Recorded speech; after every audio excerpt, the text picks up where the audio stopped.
सावित्रीबाई फुले यांच्या काव्यसंग्रहातील कविता बळीचे स्तोत्र. सर्वांना स्नेहपूर्वक नमस्कार. मी सौ अनुराधा भुसखट, शहराध्यक्ष परतवाडा, आणि सादर करीत आहे सावित्रीबाई फुले यांच्या काव्य फुले या काव्यसंग्रहातील एक कविता बळीचे स्तोत्र.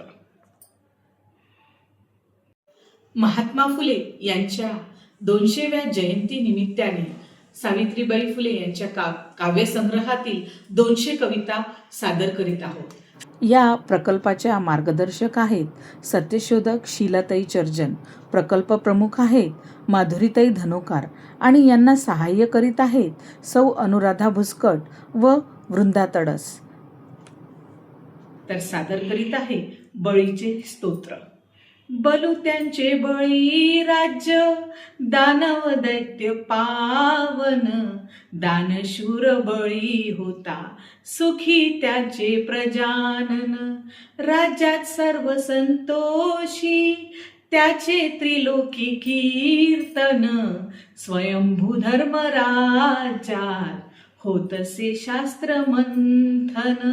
यंत्रयाग सुरू होते, दान मिळते कांचन, डोई मुकुट रत्नांचा, उभयता अभिजन. मनोभावे बळी वंध्या, गाऊ त्याचे सकीर्तन, पूर्वज आपले हेच, गुरु त्याचे शुक्रानन.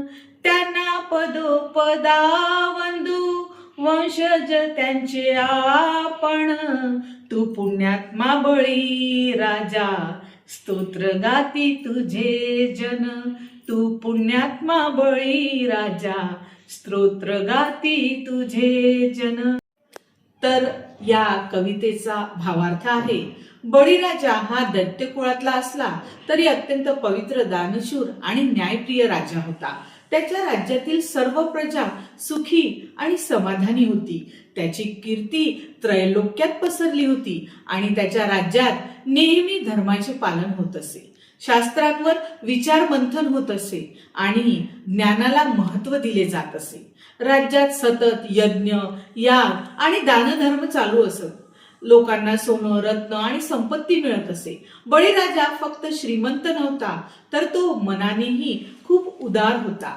तो आपल्या पूर्वजांना देव मानत असे आणि गुरु शुक्राचार्यांचा आदर करत असे. म्हणूनच बळीराजा सर्वांना प्रिय आणि पूजनीय वाटतात.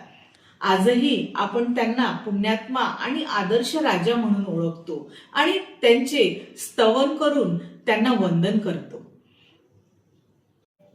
तर महात्मा ज्योतिबा फुले आणि सावित्रीबाई फुले यांचे विचार ऐकण्यासाठी आमच्या चॅनलला म्हणजे सावित्री न्यूज इंडिया चॅनलला नक्की भेट द्या. सबस्क्राईब करा आणि लाईक आणि शेअर करायला विसरू नका. धन्यवाद.